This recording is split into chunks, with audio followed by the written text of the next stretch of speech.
Hello, hello, hello, everyone, and welcome back to the Graduate Gamer Podcast, the show where I sit down and have a good old chinwag with people from all over the hobby sphere. I'm your host, Michael, and today I am joined by Parabellum's community manager, Leandros. Hello, Leandros, and welcome to the show. Hey Michael, thank you for having me. I always appreciate, when people are passionate about the game and they want to ask questions, and I'm always very happy to join in podcasts and talk about everything, people want to know about the game and Parabellum in general. So thank you very much for inviting me on your show. No problem, it's a pleasure to have you. So, before we get too deep into things, why don't you tell everyone out there who may not have heard of Parabellum what game the company actually produces, and your role at said company? So we are Parabellum. We are the designer and manufacturer for Conquest, the Last Argument of Kings. Conquest is a mass battle fantasy war game that plays on skirmish speeds. It has a few unique rules there that set it apart. We can talk a little bit about it later. And I am Leandros Mavrokefalos. I'm the community manager for the company. Cool. So yeah, let's just dive right into the hobby aspect of things. So if I were to enter, your hobby station now, what would I find you building? What would I find you painting? What are your current projects? Oh, so one of the things that I do, actually one of the things that it's a little bit of a dream, when you start working in this industry, is that to take things like that are not released yet and try to convert them as heavily as I can. So for example, right now I've been building 24 Steel Legion Hmm. with Household Guard halberd arms. So I'm making a phalanx of Steel Legion. Nice one. So yeah, this is pretty much what I'm working on. And like I've been literally looting all the prototypes of the that we had in the office. Now they're ready. The plastics are ready, but it's funny because like I have this I go to the prototype and everything, I can find, I loot and I use it for my projects. So yeah, there are a lot of really interesting parabellum conquest conversions going on using a lot of different parts that are either not out or should never have been out, but try to.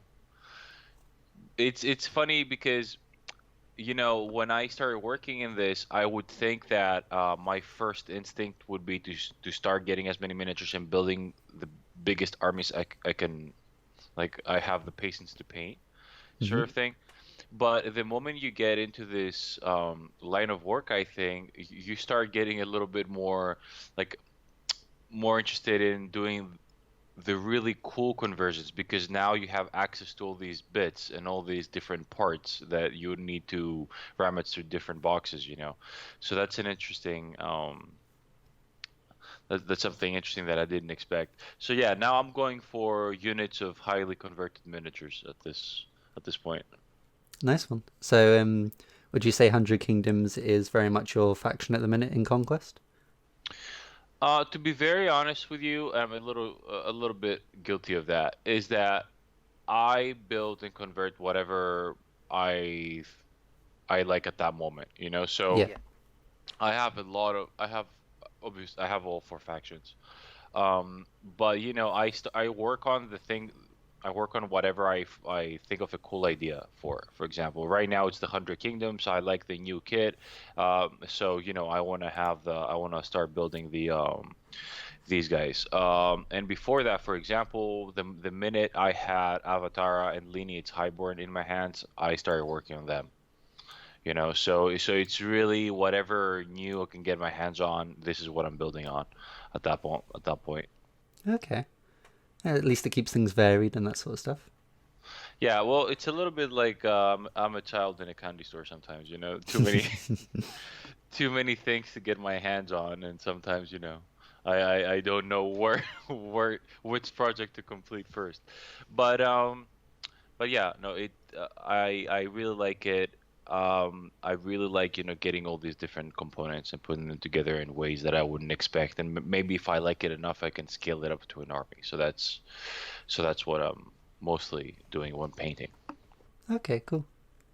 So yeah, seeing as it's such a significant part of your life, it'd probably be best to start with Parabellum or Conquest as a whole. So, how exactly did you end up getting involved with the company? So, so I'll tell you this. First of all, I've been a hobbyist for 18 years now. Hmm. So, and the thing is that where we're at in Greece, we have a really solid community, but the community is not that large in itself. Yeah. So what happened is before I worked for Parabellum, I used to work with a major distributor of for board games, war games, and so on in South Europe. So from there, when Parabellum begun as a company, one of our marketing managers there went on and started working with Parabellum, and he took me with him, and I started working full time there. So essentially, I started working with Parabellum from the very beginning of the company's starting out. And at the very beginning, things were very startup Hmm. like.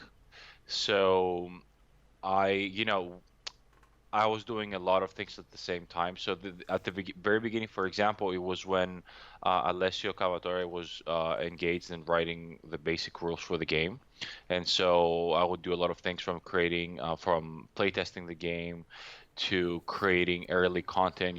Because we were trying to populate social media and get the word out that this game is coming. So Yeah. a lot of my work back then was playing the game, being knowledgeable and understanding of the game, and whether River Horse Studio was approaching the game in a way that we would like, and then at the same time work a lot with with our social media and with our marketing, and then with the events, all the shows, Essen, Nuremberg, all these different shows we would go to. And then of course as the company grew larger, and obviously a startup cannot be a startup for long. At some point Hmm. you start putting structure into it. I have started working on so many different things, and I've had a very good grasp of a lot of our processes. So eventually, I became the community manager for the company, and this is where you find me today. That's a interesting journey for sure. And did you find your previous experiences from working with that major distributor translated quite nicely into your role at Parabellum?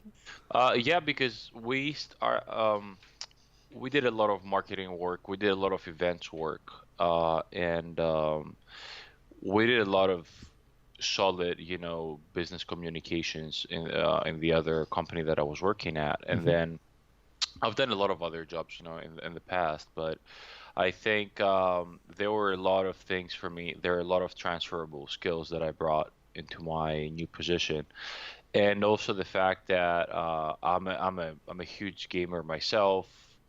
I'm always the kind of person that I'm willing, I will play a game for a couple of years, and then I have no problem stopping playing that game and moving on to a next. And so I've played everything from, like, for example, I started playing with Lord of the Rings, the Games Workshop game. Yeah. Back when I was like 8 years old, there was this magazine, weekly magazine, that would sell you some miniatures and would teach you the rules, and that's pretty much how I started. And then I moved on to my next game. I think it was Warhammer Fantasy, and then I played for that for a while, but then I started playing Flames of War. I started playing Bolt Action. Anything that caught my eye, Yeah. I started playing. And so at that point, when I started working for Parabellum, I had a very good grasp of what the wargaming world is like, having played all these different things, and having interacted and played more competitively and so on. Yeah. So yeah, there were a lot of skills I that prepared me for this. So yeah, you mentioned obviously you started with Games Workshop's Middle Earth Lord of the Rings game. So what was the hobby scene actually like in Greece? Because outside of England and America, I'm not really too aware of how it is. Like, was Games Workshop a big thing over in Greece, or was it very much one of the smaller? I'll tell you what, it's odd. You might find it a little funny, but the better the weather in a country, the smaller the gaming community, I think. Overall, and I really realized this because at some point in my life I moved in Holland and I lived there for a while. And it's funny that like Central Europe, and Northern Europe, for example, you'll see that they have there is a more established tabletop or board game culture Yeah, there. In Greece, it was definitely not as developed. And I think what really contributed to its development is how widespread certain games from Wizards of the Coast became, like Magic the Gathering and Dungeons and Dragons specifically, hmm, became huge in popular culture.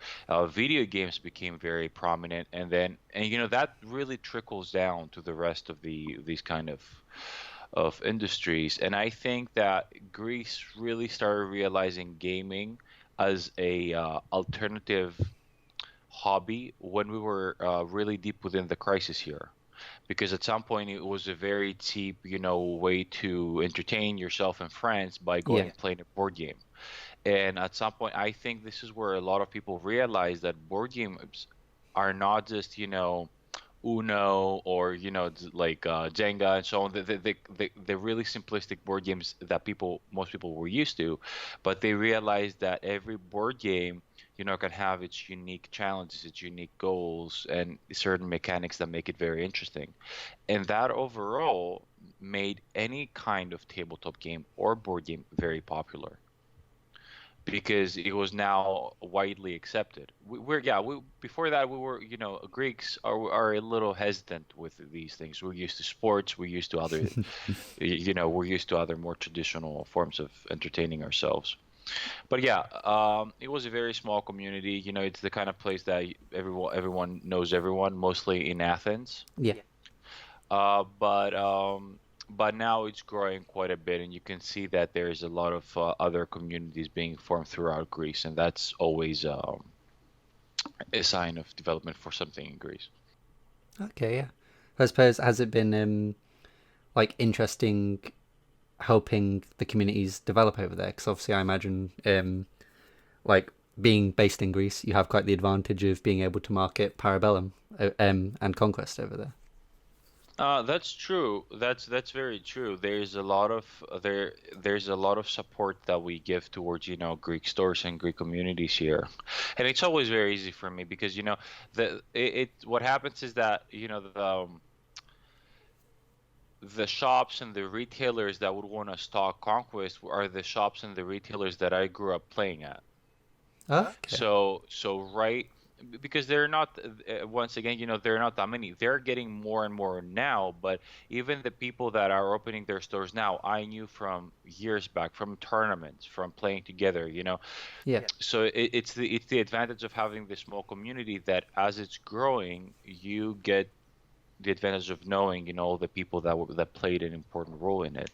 And it's true. We try to do a lot of things. We try to, to do a lot of events, and I always try, to be there and have people ask questions, as much as Conquest as I can.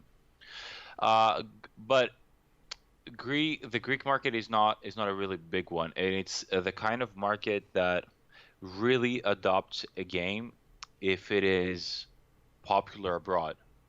Okay. And I think it really has to do with how people perceive a game. And for example, that right now that the game has been picking up in Germany, has been keep picking up in a lot of in Eastern Europe, and it has been picking up now in the US. I see that now people are a lot more eager to ask me questions and start up. I see, the retailers that I keep restocking. Now there's a lot more traction exactly because the game is getting larger abroad. Yeah. Okay. That's good to hear that it's at least gaining more traction over there, and that all your events are going well with it and such. Hmm. Um. So. Yeah, I mean, going deeper into the Conquest vein, um, kind of, do you find many people of your like fellow colleagues at the company and that sort of thing, are they also into the like kit bashing aspect like you are? Like, how have you seen their hobby kind of evolve as they've gotten more involved with the company, or has theirs kind of relatively stayed the same? I'll tell you something, and I'll tell you what. I think that I've seen it for myself that I have evolved from working with people, with such creative people overall. Because when we work, if you think about the kind of profile of the person that works with you, right? These are the concept artists, Hmm. illustrators, graphic designers, sculptors. They all have, if, to do this kind of job, you need to be quite a creative individual, right? And being Yeah. able to um, create things, symbolisms, shapes, to take something and form it into something else. Uh, that alone has impacted me quite a bit. First of all, I became better at painting. I learned a lot of things about choosing colors. I learned Mhm. a lot about aesthetics. And as we have all been working together, I've been seeing people being more daring with the kind of miniatures they wanted to paint. They became more daring with converting. Like, for example, you see people that didn't really want to mess with their miniatures suddenly, cutting an arm in three different places and repositioning it, and changing weapons completely. For example, one of our concept artists, um, he he did two or three insane conversions. At some point, I'm gonna post them on social media. And he's mixing resin characters with plastic kits, Ooh. and he made like a seasoned veteran with a mace with the body of a theist priest. Like, he put a lot of work into it, Yeah. but it's just an incredible conversion. And so yeah, there is a lot of this slowly, showing up in the office, and there are a lot of people that, there could be, let's say, concept artists or illustrators that they're not really into painting miniatures, but seeing all that talent around them and seeing, these people painting and creating miniatures and using all these different pieces to create things, they started getting into it.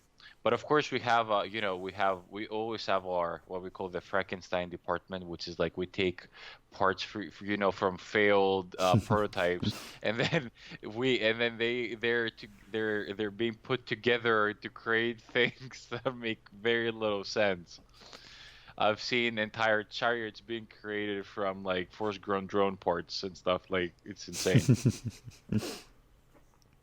Oh, it's good to hear you're all kind of, yeah, helping each other evolve. And I imagine, um, in certainly in several years' time, Conquest will have been quite a significant part of your, I guess, hobby journey, you could say. I think it is. It is because you now get to see certain things from a very different perspective. Hmm. You get to see it from the perspective of the manufacturer and the perspective of the designer. And you get to see, that first of all, the first thing you realize is that certain things are not very easy to do. Yeah. And now, I think back to the days that I would see something, either a miniature or a book, and I'm like, why did they do that? It's so simple. And now I realize that no, it's not that simple. There are a lot of things to consider. There are a lot of things, first of all, to consider. Let's say, in the way that we communicate things. When you do international business, you have to follow certain rules regarding, IP, copyrights. There's a lot of legal aspects that you have to base what you do upon. Yeah. Then there's a lot of design limitations. Then, for example, with miniatures, you start realizing the amount of complexity that goes into creating a plastic miniature. It is insane and otherworldly in the sense that designing 2D concept is great, but then you need to take into consideration, all the processes that go into it, whether that is the sculpting, the machining, the how an engineer is going to take that sculpt and turn it into something that can be produced, Hmm. because that's a whole different level. Suddenly you see that, the sculptor needs, there needs to be a lot of engineering knowledge being put into the sculpt in order for it to be translated into a mold. So there's all these fantastic things that you learn, which gives you a whole new perspective and a whole new found respect for the amount of work that goes into these miniatures. Yeah, I can imagine. You mentioned before about how it's only really been since the current crises that hobbies kind of start to become a lot more mainstream, I guess you could say, in Greek society. So how did you find it before for like family and friends who are kind of outside the whole miniatures hobby and that sort of thing? Like, did they kind of understand what your company did, what your job was at the company, or was it more of kind of a, oh, okay, but what does that mean and that sort of stuff? The company began after the whole the Greek financial situation was getting a lot better. So the company, we started in 2016, Hmm. right? And so by that point we were starting to get in the clear for at least a year. So we never had to I never had that conversation, in the middle of the crisis of what it is that I do, because Parabellum didn't exist at that point. Yeah. But as a gamer, um, you know, before before the crisis, I was young enough for people to brush it off and be like, okay, whatever, they're painting miniatures. But through the crisis, I think a lot of people realized the value of having a hobby that does not involve going out drinking or going out, spending a lot of money. And so I think a lot of people were very open to the idea of what that is, and why is it interesting and what does it do. And then, Yeah. and a lot of people started realizing that it's more than a hobby, and that when you start looking at really high end and accomplished painters, we're talking art form at that point. Yeah. Yeah, very much seeing it as kind of its own thing that is, it's not just people playing with toy soldiers. That sort of is actually a lot more complex, and you learn a lot of skills through it. No, I agree. Now that lockdown is starting to lift all across, and people are actually able to start resuming production, that sort of thing. What's actually in store for Conquest? We've had we are found in a very fortunate situation that COVID hit Greece very lightly. Hmm. We were at a point, our highest ever amount of, I think we never reached the three-digit number in terms of actual cases in Greece. And we were, for example, at a point that we had 9 or 10 new cases a day, and we that was really high for Greece. So I don't know, by by chance or design, I don't know what happened. We really dodged the bullet there. Yeah. And so we were really active throughout the lockdown as well. We rehold our eShop completely. We rehold our website completely. So we did a lot of work that we wanted to do for a while now, and we finally found the opportunity to do so. The other main thing, and people have been asking me a lot in the past of why we decided to do that, is that we were producing in the United States. Hmm. And a lot of people never really understood that, and they thought that we produce in China, and they were always, well, why would you ever do that? And first of all, it's a gambit that really paid off right now, because I don't think anyone would want to be having their production in China given the whole thing that's going on right now. And essentially, this is the kind of choice that we've made that allowed us, to continue with our processing, continue producing our game and moving on as a company, of course, to the best that we can throughout an epidemic. But we had all of the best circumstances in our favor. Yeah. And one of the other things is that thankfully, producing in the United States is not really as expensive as what people think, because essentially, the biggest part of the production for these miniatures is the actual machining. It's not really the labor. Hmm. So, it doesn't, at the end of the day, it doesn't really make that much of a difference. And of course, if something happens, you can go there. But the most you can go there and fix it. But the most important thing is that, we own our means of production. So for in every way, production is concerned, we do everything in-house, and that's one of our strongest qualities and attributes. And that's why I think we were not as affected with COVID. And this is why we're coming out of COVID stronger. And for example, we're coming out of COVID with a stronger and larger community than we went in with. Hmm. And to me, that is insane. I've had vanguards, from the United States. I have vanguards from Germany being like, I don't know what happened. Well, I know what happened because we did all this programmatic advertising. We've spent like working days upon days through COVID, to really do some compelling programs online and do a lot of things, and we have more in store. But suddenly they're like, people around me that were indifferent, suddenly they start cracking open boxes. Retailers that they didn't have their own armies suddenly are start, building their armies. And I have a Vanguard. He's like, there are about 30 locations around me that are starting to play Conquest, and I don't know where to go first. And so we're in South California. We're like in a point that we have to start finding vanguards out of the bushes, because there's so many locations popping up. And it's just, it's a lot of hard work paying off. Yeah. Uh, uh, but I'm very happy to see that we're coming out of this whole thing strong and consolidated. And that's something that really motivates us, to do even a lot of even harder work in the future. Yeah. Yeah, I can imagine. It can be quite concerning going into the crisis of, especially as a fledgling company, of kind of, oh, how's it going to affect our bottom line?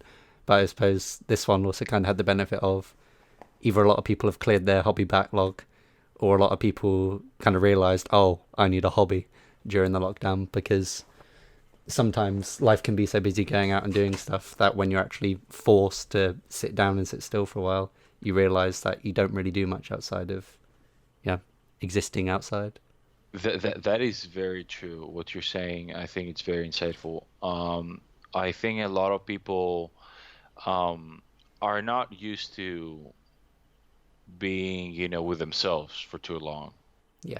And I think that, and I find I think one of the, I understand that this is not a lot about the hobby itself, but I think it's part of our reality. I think that a lot of people in this crisis, realize that certain things had to change in their lives. And I think, whether that would be miniature miniatures as a hobby or something else as a hobby, I think that really a lot of people gained that perspective during this lockdown. Yeah. How did you find COVID kind of affected the company? Because obviously you mentioned how you were very much still actively working and were able to overhaul and do all these things. But did you find like, yeah, how did you find working from home essentially? Did you find it kind of affected the way things turned out, or was it pretty much just business as usual but over, Skype instead of face to face? In a lot of ways, it was business as usual, because every part of the work we needed to do was digital at that point. Even if it was, let's say, graphic assets, whether that was building the websites, whether that is any kind of marketing, we did not need to be physically one next to the other to get it done. So in a lot of ways, it was business than usual. But I think what I the other thing that happened is that when you're working from home, it's very easy to get yourself into the process of, well, it's one more email, let's just do this, Yeah. before I get offline, and suddenly you end up working a lot longer hours. But and definitely, you come out of the lockdown quite tired because it has been a lot of work. Hmm. But like I said, we came out of lockdown and we were very satisfied with the amount of things that we accomplished.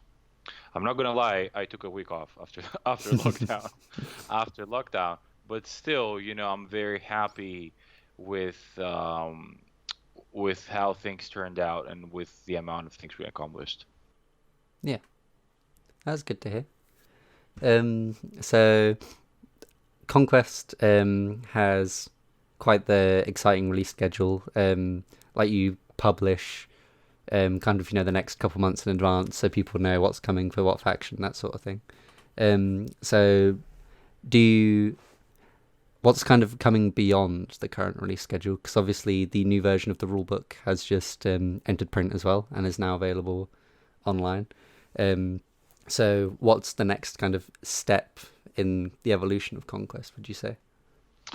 So the next step, of course, is the new faction, the Wadrun.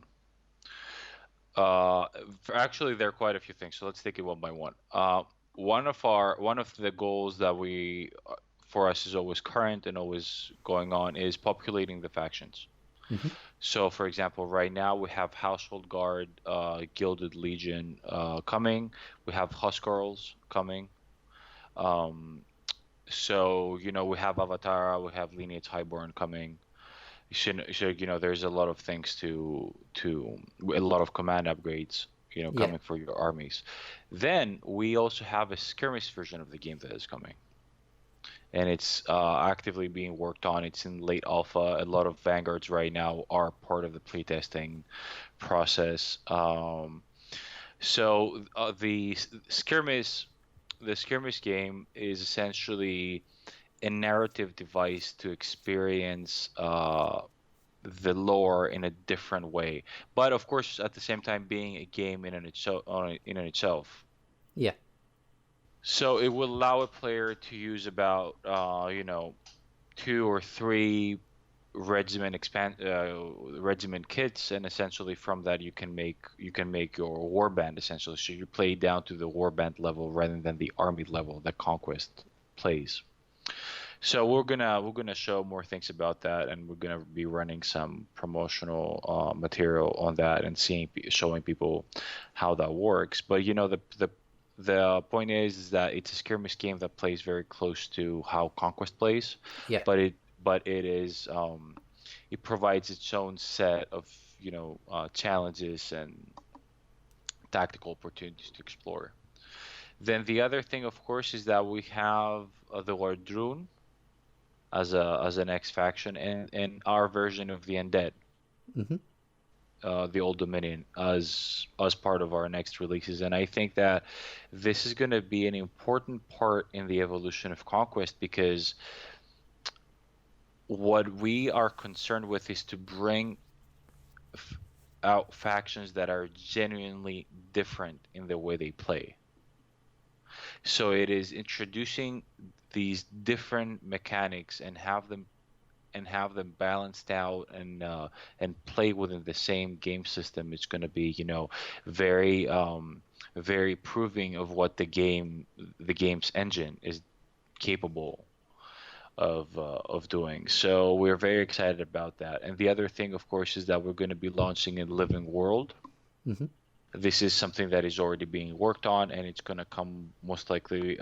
We want to do at some point, a book, about all the stories that are being developed in that campaign system. Essentially, what's going to happen is that people will be able to register on a website. They will be able to vote, and the stories that they want to learn more about. And we're gonna be developing, giving people the lore as the time goes on, based on what it is that they want to hear the most about. And then, of course, we're going to be launching different campaigns that the outcome of which, will determine things in the lore. yeah, So we want to reach that point that we make our world, a living entity, being able to be influenced by the players. So there's quite a few things coming up. It's good to hear. There's plenty to look forward to for sure. So with your release schedule of a new unit, like every other month or so, have you found that as people have been playing the game, it's brought a certain unit kind of forward, and that unit's been released sooner than it would have been, or have you kind of found like people playing the game and providing feedback hasn't really impacted the order of releases for each faction? I'll tell you what, you know, the first thing that I see is that people are not really eager to try out units that have not released. Hmm. Oddly enough, because and I understand. Actually, to be honest, I understand that because it's you want to play with the miniatures you have, Yeah. and so I see that some people might have done it, but we have not gotten very prevalent feedback, very strong feedback, on regiments that have not been released yet. Of course, we've done it from our own. We've gotten a lot of feedback from our playtesting groups, and they tell us that this is like this and so on. Hmm.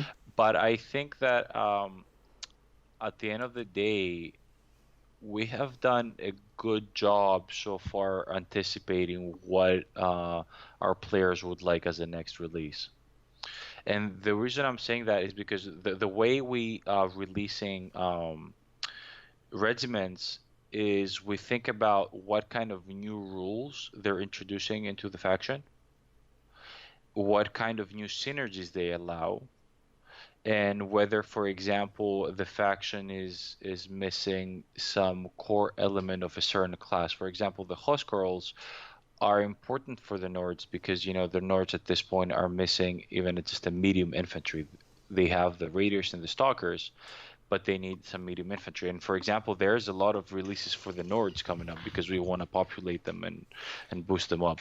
Yeah. Other than that, I think that the feedback that we have, the feedback that we've received has definitely altered our schedule, but like more towards, like in the year after sort of thing, like what Okay. faction maybe we should bring next, or from that faction, what is the selection of regiments that we should start out with. So it's these kind of choices that community feedback has helped us make. Okay. Yeah, it's yeah, because I imagine obviously there's going to be naturally a bit of lag of this unit um has been ready to go for a long time, whereas this other unit that people might want is a lot earlier in production, so you can just make that a priority. But naturally, because of producing everything else, there's going to be kind of like you say a sort of year's delay of it's impacting the next year and the release schedule for the next year over the immediate release schedule. Yeah, that's that because a lot of the things have already, they need to be sculpted, and a lot of the things are either ready. Right now we have a lot of backlog, and so Mhm. we can choose the ones that we already have in backlog, and that's we have some leeway there. But for example, we've gotten there were times that we've gotten feedback that players wanted, when they're assembling a miniature, for to be lettering on the parts so they know what goes where to help them out. And we were able to do that. And so the Dragon Slayers and the Thanes and all of our kits from now on have that. You know, so it was something that was semi immediate, let's say, if that is a word that I could use. Uh, but um, but yeah, definitely, the feedback impacts the way we do things, and you can see that now all of our new releases, have letters on them, in the parts. So this is a big, difference. This is a big change that we've made given the feedback. Yeah. So moving away from the miniatures themselves, you when you first started out quite early on, you kind of are working with micro art studios to produce some official terrain for the game. So is there much more terrain planned in the future, or is it kind of more focus on the figures themselves at the minute and getting these factions populated over providing people with kind of thematic terrain that's specific to Conquest?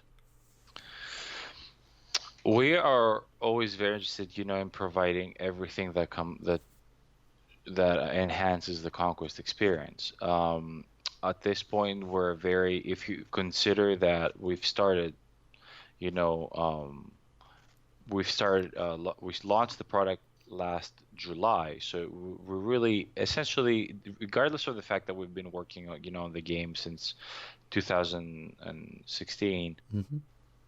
in terms of, business wise, we're about not even a year old company at this point. So we want to create everything and anything. We want to have terrain. We want to do all these different cool stuff that we have all these ideas about. But right now, we have to make sure that we do the best that we can for the game, and that is to populate the game as soon as possible. Yeah. And this is why we try to find, partners, let's say like Micro Art Studio, that they're doing exceptional work. They made the stands. They made stands, they're making terrain, and they're also working on Dwegum Inspires terrain Oh, that's good to know. right now. Yeah, and actually, for example, if you've noticed on a lot of the photos that we take, that there is a Dwegum building that is made by Micro Art Studios. Oh, okay. So it's not all just in-house made terrain that's never going to see the light of day outside of promotional images. No, no, this is something, yeah, this is something they would like to do. And for example, we're starting a sponsored club program, right? And that is clubs, that they have a vanguard and they want to be, officially recognized by us. And right now, for example, we sculpted a lot of terrain to that we use for a show. Hmm. And right now we are going to provide STL files with Conquest terrain, for free to sponsor clubs. So although that does not really solve the problem right just yet about, having it as a product and have it widely available, we are doing the best we can um, to just enhance the overall Conquest experience in any way that we can right now until we hit the points that we want about populating the factions that will allow us to start working on other things. Yeah. At least, yeah, something over nothing, and that sort of. It's nice to see the company. You're willing to provide people with the STL files over essentially just going, no, you have to buy it from us. I'm not happy for you to, print as much as you want, um, and that sort of, very much being open to providing the community the tools over making them pay if they want to have the tools. Yeah. Well, at the end of the day, to be very honest with you, the STL files and the 3D printing for terrain many times can get a lot more expensive than the actual plastic kit itself. Hmm. For the player, especially for the players that are not very tech savvy, that they don't have access to a 3D printer, or they don't have access to a good 3D printer that can really make a difference. And sometimes, we wish we had it as plastic because I think that at the end of the day, it would cost a lot less for most people. Yeah. But at this point, this is what we can do, and we want to give it out to people to play with it and have fun, and use it for the terrain and for conquest, and play on that with our conquest miniatures. Yeah. So you also spoke previously about how there is the skirmish game being worked on, and that's one of the aims of that is to provide more of a narrative focus to the world. Are there also eventual plans for later editions of the main Conquest rulebook to include sort of, suggestions for campaign systems or this sort of narrative vein?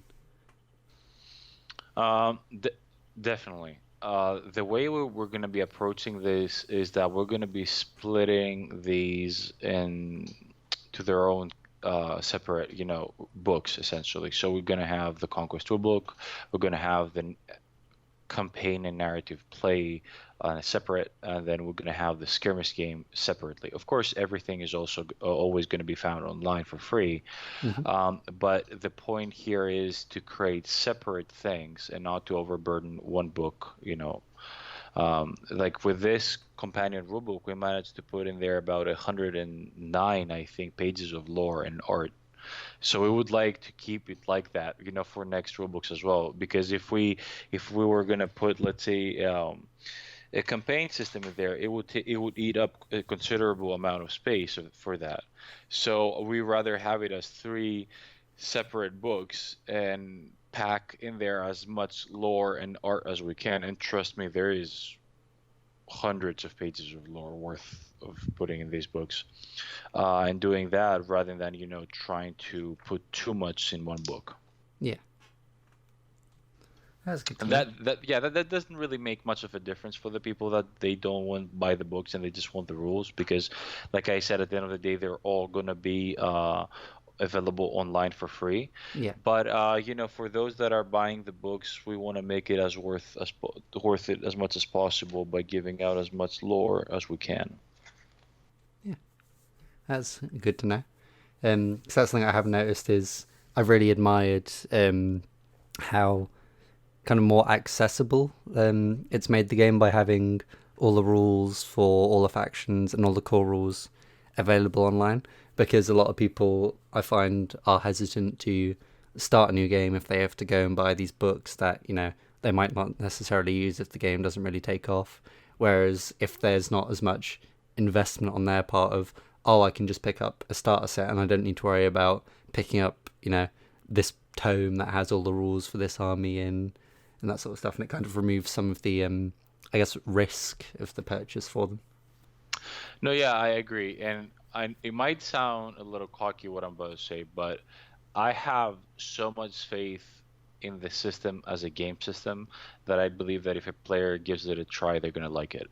Hmm. That I think at the end of the day, it provides people with so many unique situations to find yourself in, and so many differences in gameplay, that I think that most people, when they play it, they will at least acknowledge that this is a good system. And so, for us having the rules online for free is a little bit of a statement that we feel very good about the final product. We feel very good about, you know, the game system. We're working on balance changes, right? And there are things that need to be balanced out. But when it comes to the game and how it plays, we feel confident that we have something unique there and something worth looking into. Yeah, that's good to hear. So spanning outside of Conquest now, are there any other games that you're currently playing kind of quite actively? Uh, one of the things that happened working in this industry overall is that it leaves you. You still have, you're working 8 to 5, let's say, Hmm. still. But the thing is that when games are now your work, it's a little hard, to approach games the same way that you did before, Yeah, if that makes any sense. Sometimes you really need to do something else. So when it comes to other games, I really try to keep it light, mostly because I really don't have at that point the mental capacity for a full-on other game. I play a lot of Magic: The Gathering. hmm, I play I've played a lot of historical games. So I play Team Yankee, I play Flames of War, I play Bolt Action still. And I know I said I don't want to play, full on war games, but these are war games that I've played a lot. So if I see in the past, so they don't require as much investment, to learn new rules and so on when I'm yeah, playing them right now. These are games that I've been proficient with already. So these are the kind of stuff that I play. And then there is a lot of I play a lot of board games. One of my absolute favorites is Arcadia Quest. I absolutely love the guys from Cool Mini are not. So yeah, this is the kind of gaming that I do mostly. okay. And is there kind of people within the company, or are you still very much, playing with friends and communities away from the Parabellum bubble? Uh, Actually, right now within the company, there's a lot of Warframe and a lot of Call of Duty. The latest one, the Arena one, Yeah, being played. And there was a point that there were a lot of Warframe, a lot of Apex Legends was being played. So the kind of gaming group within the company is more video game oriented when it comes to, just blowing off steam. But Yeah. yeah, for myself, I play a lot with, friends and so on. Yeah. And have you found, obviously, since you've started working at Parabellum, have you found some of your friends have been like, oh, that's so cool. You're getting to, work with models for a living. I wish I could do that. Or has it kind of remained the same if they're just like, oh, maybe, it's cool that you've got this job? I think that and it comes back a little bit with how tight the Greek community is. All of the people that that I play with and the friends that I play with, they saw the company starting out from its very beginning. So they're a little bit desensitized to it. Hmm. And you know, we enjoy playing. They played a lot of Conquest they wanted to play test the game, so they've been part of the development as well, enough to not see me as like, oh, now he got this job, so he's like something, which I'm really like, because sometimes when people see someone working in a company as a community manager or working for a gaming company, they stop really seeing the person as just a gamer that Hmm. has this job, and they think you think that this person is this a great gamer, or this, I don't know, amazing like a gaming professional or whatever. So the people that I play with, they think it's cool, and we just we play games the same way that we did before, and we our approach towards gaming is the same that we was before. So I don't think that a lot of have changed. Okay. That's good to hear. Because I imagine that can be a worry, at least for some people going into it, of, their friends' perceptions of them are going to change or that sort of stuff. No, not really. I think to a great extent, it helped a lot that my perception of things didn't change that much. Like, I Hmm. didn't suddenly start thinking that I'm someone, for doing that job. Although I have to tell you that being the community manager for a company many times makes you the target of a lot of positive and negative expressions of emotions for a game, Yeah. in expos and cons. So, you get a lot of you get to soak it into a lot of positive or negative emotions about a game. But yeah, that's part of the job. What can you do? Yeah. Kind of, being the face of the company in a way, in regards to when it comes to, like, yeah, dealing with the community. Yeah, yeah. Many times, like, you get a lot of you get yourself in a lot of these kind of situations, but you also get a lot of unexpected situations as well. Like, for example, there was a person literally at an expo. He looked at me dead in the eye, just made a beeline to me. He comes to me, he's like, "I will never play your game," and he left. I'm like, okay, good for you. I don't know what to tell you. I don't know what to tell you. And then a year later, and that's the oddest thing that ever, he came to me, he's like, last year I told you I would never played your game, but then I saw a video. I'm not gonna play the game, but I think the rules are interesting. I'm like, oh, thank you. You're nice.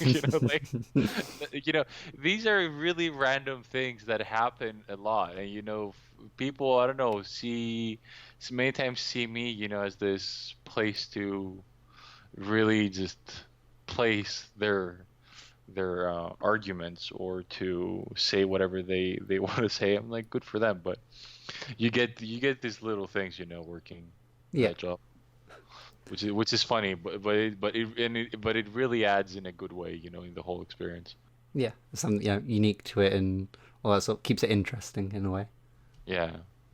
So have you found the convention experience, like, has it changed much from when you were working at your old company, kind of, or in your old role, did you also find you were going to a lot of conventions kind of in this business capacity over a, personal kind of, yeah, like relaxing capacity?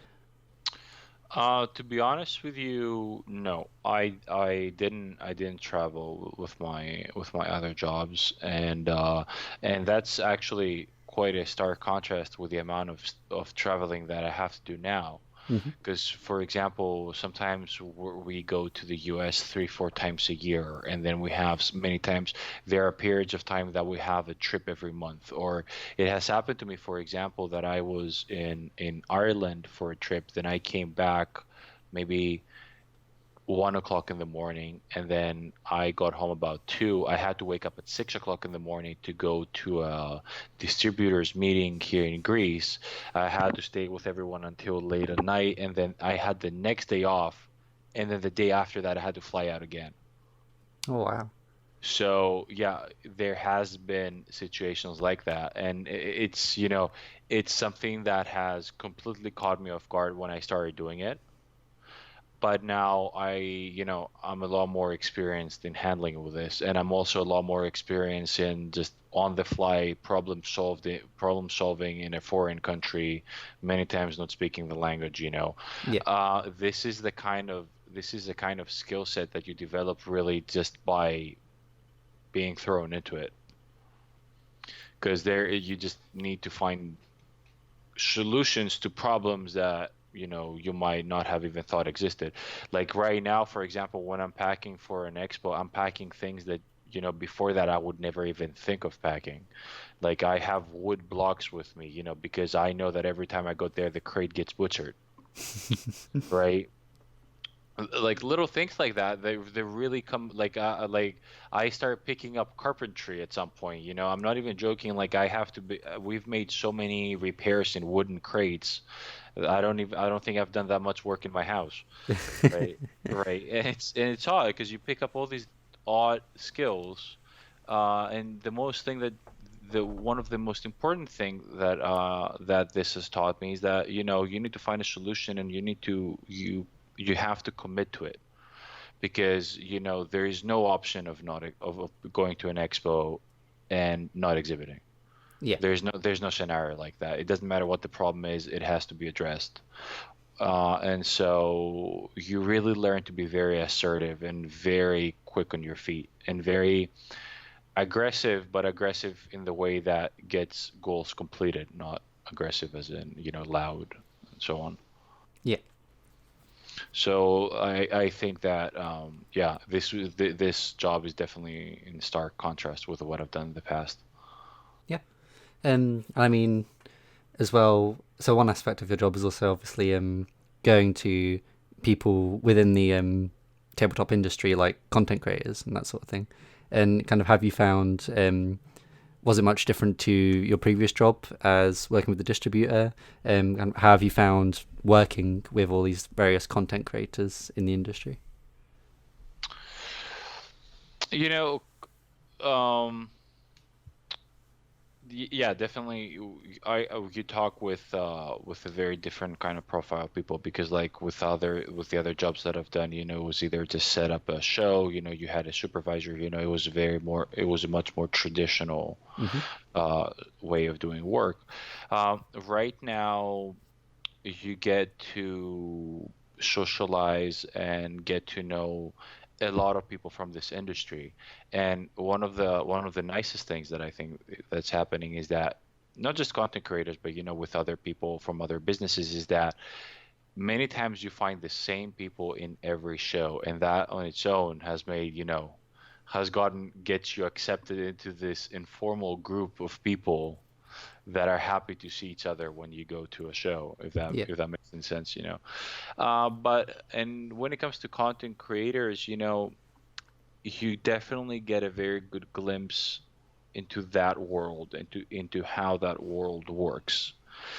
You really start understanding what it means for a content creator to be a full-time content creator. You start understanding how they make their money, how they promote their channels. You learn a lot just by doing business with them. You understand a lot of, how that industry works. And so once again, yeah, with content creators, it's been a great experience, to work with and really understand what their world is like and what it is that they do and how they promote themselves. Yeah. And have you found it's kind of changed much of your perspective on kind of how much work goes into content creation, and has it kind of given you as a company some ideas for maybe if you ever were to go down producing your own content, or has it very much reaffirmed you want to kind of stick with working with other people in the industry over trying to develop all of this video production and stuff yourself? It has definitely influenced us, definitely, and and I feel and I know that the way we produce content of any kind has really changed. For example, right now we're doing the stories of Conquest, right? We've Hmm. set up a small studio within the office, and it's very primitive right now in its form, and it's all about, the stories rather than the quality of direction and video and so on. But it has given us the impetus to start learning on our own and creating things by ourselves, and it has given us a clear vision where we want to get at, that we want to have a very strong content group within, because we feel that there is a lot of things going on within Parabellum that it would be very interesting for people out there, and there is a lot of different things that we would like to discuss. For example, I want to have the actual illustrators and concept artists, on videos talking about their experiences and how they feel about a faction and what is their personal touch and why they made certain choices about certain things. Yeah. These, for me, are the kind of content that can only really be captured, by members of the same team. You need to make it kind of like in-house to really capture that how the team works. Yeah. So they definitely gave us the impetus, to go after our own things and start creating our own content. And yeah, is there anybody in kind of the content creation scene that you're yet to work with that you'd love to work with, like any, be it other companies or be it content creators? Um, I think that, we are in the talks, or we want to work with, there are a lot of, like, we've done a lot of work with Beast of War. We want to start working with Mini War Gaming. We've Hmm. been very happy to work with Diced, a German YouTuber he's absolutely great to do work with. He did like a 4-hour stream last week, and in great content. And but the actual people that we would really like to work with, when it comes to content creation, it's our vanguards. Yeah. And there has been, for example, like what you do. That's a very good. Your podcast is a very good example of that.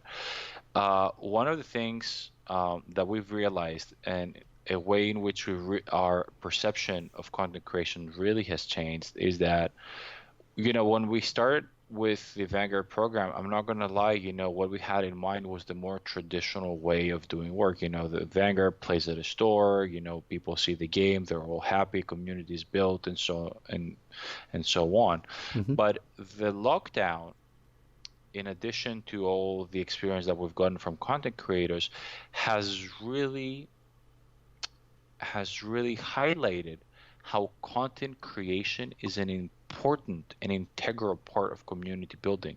And I know it sounds very obvious, but in the industry itself, it's a theme that only recently has started being explored.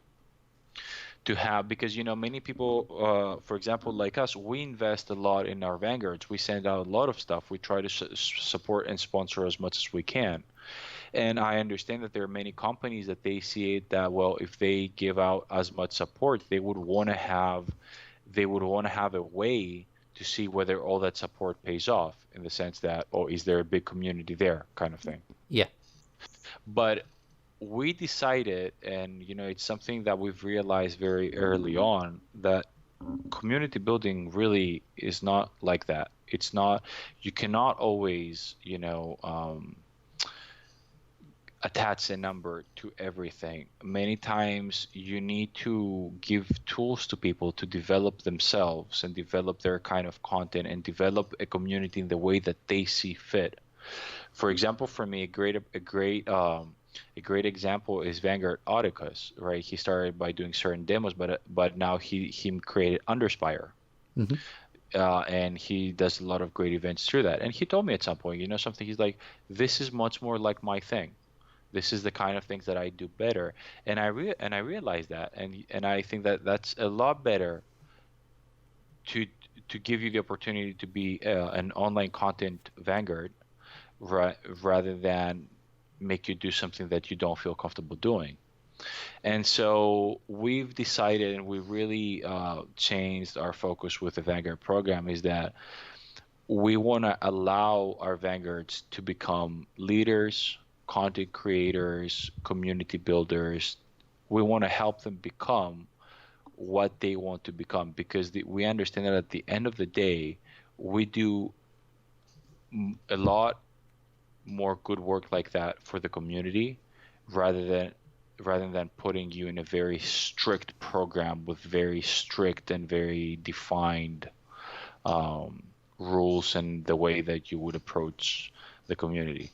So, for example, your podcast right now, this is the kind of conversations and this is the kind of things that you can bring to your community, to your group, that you wouldn't be able to with just playing demo games, Yeah. right? And for me, that's great. This is part of the things that we've learned and part of our journey into becoming better at our jobs, essentially, and to creating a better community. So yeah, that's definitely something that we've have really been educated about with the current circumstances and from other content creators. Yeah. Would you say, managing the Vanguard scheme and stuff, like, is that probably the main thing that sort of surprised you about it, or have there been other aspects of that have, kind of surprised you when it comes to trying to get this community outreach up and running? You know, um, the Vanguard program surprised me in the sense of how it evolved. Yeah. So, because in the Vanguard program, a volunteer program is as straightforward as you can imagine. But I can really see right now that the Vanguard program is something different. It has a life of its own, and it has people that have found this as an opportunity to explore projects and things that they've never explored before. We have Vanguards that they started YouTube channels just because they were Vanguards, and I went in there in their first video. And I sent thanks for giveaways, and I will always do that. I don't care how big or small YouTube channel or podcast or anything is. If people want me there, I'm going to be there, because that's my part. That's my way of supporting, and that's my way of saying thank you.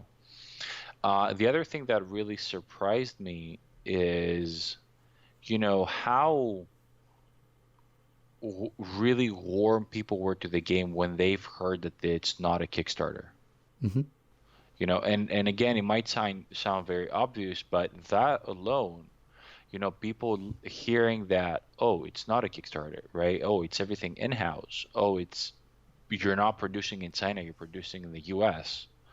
You know, this mixture of things really resonated with people. When people were asking me, "Oh, okay, where can I back this up?" I'm like, "I'm sorry, you cannot back this up. You can really help out, your local store if you go pick up the box from their shelves when it comes out." And they're surprised, like, "Oh, what do you mean?" It's like straight to retail. It's almost as if this ancient form of doing business has somewhere been lost, like where the legend said that one day one game will do it again, kind Yeah. of thing. And but that has really motivated people to support us, and really motivated people to see Conquest for what it is, the combined efforts of writers and gamers to create an immersive world. And I think that it surprised me how good reception we've received because of that. Yeah. I mean, I've certainly found within my communities that a lot of people can be hesitant to start a new game because they're worried about the investment of, if I put £100 into this, am I going to be able to not only sell it for that if I decide to leave the game, but is the game actually going to be around long enough for me to get £100 worth of content? Is there enough sustenance there? And when I've told people, the company, well, for start, not Kickstarter, and that you're actually kind of not just going to disappear, like you have kind of the backing to actually, keep the game going for a little while at least. That's made them a lot more interested, and because of that, they've actually been willing to pick up models for the game. And yeah, I think it's really like interesting how a lot of companies have moved towards Kickstarter in a way for some of their projects, because it does help mitigate in a way some of the financial loss of, they know people definitely want the product, they're not going to put out a product that's just going to flop essentially. But it's been quite refreshing to see a company kind of go straight to retail and not go down this traditional kind of Kickstarter route, especially as, some would expect maybe you'd go down the Kickstarter route for the skirmish game, or if one eventually comes the roleplay game. But rather than doing that, you'll do it, like you say, doing it all in-house or working with these other companies so that people don't have to go through the kind of Kickstarter avenue for it. Hmm. I think the Kickstarter way of doing things could be, I guess it could be fine, when you're at a point that you have a history as a company that you deliver product. Hmm. So, for example, if you have a company that has been working for years and they've been creating their own products the traditional way, the straight to retail way, and then they create a Kickstarter for something, I can understand how people would feel a lot more confident to say, okay, it's them, right? Because sometimes you might need that extra funding to do a completely different project, Yeah. right? But at the end of the day, the issue with a company running a Kickstarter as their very first way of doing business is that there's such a huge learning curve. There's so many things that will come up that you have no idea about, that there's no room for learning. Your plan needs to be foolproof from the very beginning. You don't have the leeway to learn and readjust. You just don't have enough time. And so if you're a company that has been through this roller coaster of learning things and making decisions to change certain things in the last minute because you know that you don't owe anyone anything, right? And you know that it's really up to you. Yeah. You learn so many things that when you finally decide to do a crowdfund of any kind, the most important part, which is knowing how to handle this money and how to handle this project, is already there. So I really understand it for companies, that have been like, when you see Cool Mini or not, when they do a Kickstarter, you know that they know how to handle it, Yeah. right? You're never gonna feel weird about it because they've delivered so many times and for so long that you know that if you put money in there, you're gonna get what you paid for. And I think that in that case and in that sense, Kickstarter is a great marketing tool, is a great promotional tool, and it helps everyone. The consumer gets exclusive product and they get their money's worth of stuff. The company is able, to a lot faster, materialize a project. It's a win-win. And so I think in that case, that's fine. Um, but yeah, overall, we never wanted to do that as we never wanted to take that route, right? And that's why Conquest, it's straight from our hearts into the company and then into the retail. Yeah. I suppose it's also helped give that sort of design freedom in the way of, like, say you've not promised something or you're not locked into delivering the product in a certain way. Like if you find something doesn't work or it's not really how you envisioned the model to come out, you're able to completely 180 it over having to stick to these concept arts that you've given people. For example, that's a little known fact. The Brood drones, Hmm. they were supposed to be the same size as the first grown drones, to just have fists. Oh, And then at some point we were doing prototyping by printing, the miniatures, and we wanted to give prototypes to people to tell us what they think. And there was a mistake in printing, and they came out the size you see them now. yeah. We never checked. We just sent them, and they're like, and we start getting feedbacks like, they look so cool. We love the new size, and we're like, what kind of new size? What are you talking about?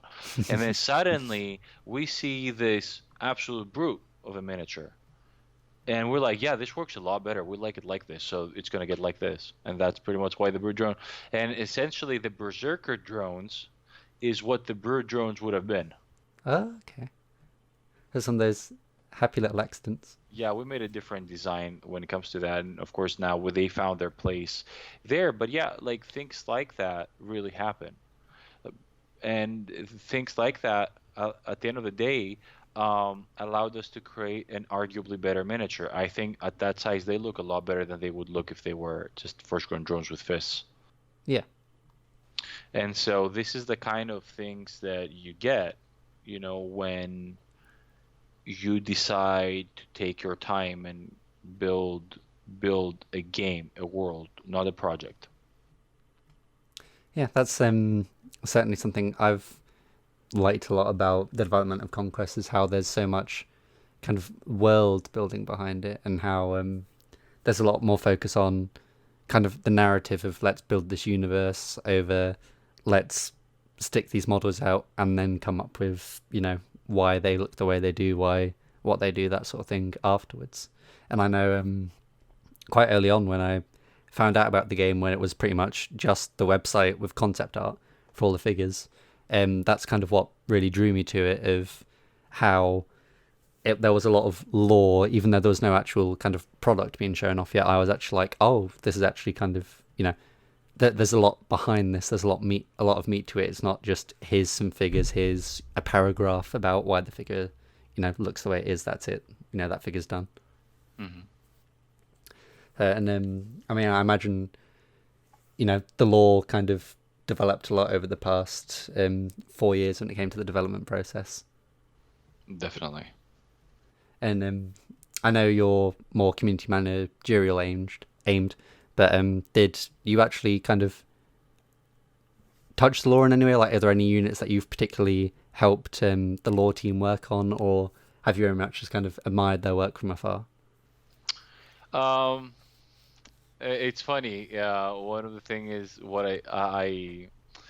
it's part a little bit of the office dynamic that I always, poke a lot of fun at the low writers. I like to, I like to just make fun of, for no particular reason. What they write is great, but Hmm. I'm just the sometimes I become the annoying little brother, I guess.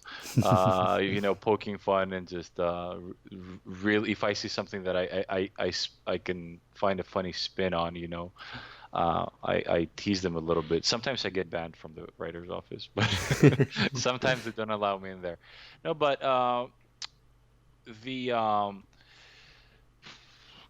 that's a really hard question because we've worked so closely with these people. Essentially, when, for example, our writer team right now is Kostadinos Ikonomou. He's been out in videos as well, and he's wrote, the short stories, Nepenthe, and a Hmm. lot of the content. And our founder, Stavros, right, that they have been doing the work. But the thing is that I work so closely with these people for other things as well, and we have developed a friendship throughout these years that it's a little hard to know honestly what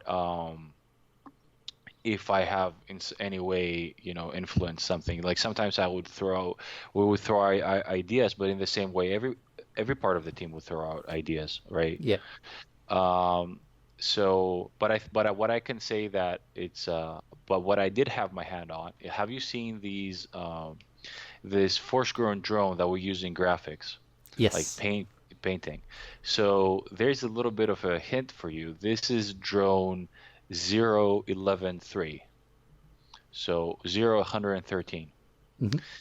Now this drone, there is a little bit of story behind this drone that we try, that very low key, very background, but this is something that I've been part of, like working on, and that's for me, that's very funny. That's very, like all these little sub stories within Conquest. So that's something that I can say that that I have touched on. Yeah. And there's gonna be more things about it. Just it's a very nice little funny like aspect of Conquest. I'm sure it's definitely I found it draws my eye to the post, kind of always waiting to see what the drone is up to. And I do remember people in the past mentioning about how it'd be great maybe one day to have him as kind of maybe a convention exclusive figure, or but some way to people get their hands on kind of an official drone 113 over kind of just making a regular drone and being like, oh yeah, this is him. Oh, you bet. Oh, I will do everything in my power to have a miniature of 030 11.3 as an event exclusive. Oh, you can bet on that. That I want a miniature for this guy. But yeah, but there's been a lot of back and forth. There's been a lot of ideas being thrown throughout the years, but definitely the rating and all the ideas. It's Cosadinos's and Stavros. So Yeah. So I think it's probably good to start to draw it to a close. I think a good way to end it. You've mentioned a lot throughout the whole podcast about kind of vanguards, these pillars of the community, and that sort of thing. How can people kind of apply to be a vanguard, and what kind of roles does the job entail, as it were? hmm So to be a Vanguard, you simply need to reach out to us either in contact. Our you can find our contact details on our website, or simply shoot us a message on Facebook. Right, everything works. People, they're gonna get you in touch with me, and we can discuss about what I will send you the files and the details and what everything you need to know about the Vanguard program. But in a few words, a Vanguard is a person that appreciates and likes Conquest, the game, and the lore, and is willing to show new players. Essentially, what we ask from a Vanguard is to be there for those that are willing to get started, and be loving the game and be passionate about the game. To really want to see their community grow. When it comes to how to do that, we offer. I'll make sure you get all the support you need. I'll make sure I sponsor events. There's a lot of opportunities and a lot of room to do great work together. But the most important thing is to have a genuine appreciation for the game and a willingness to give some time in for that. Mhm.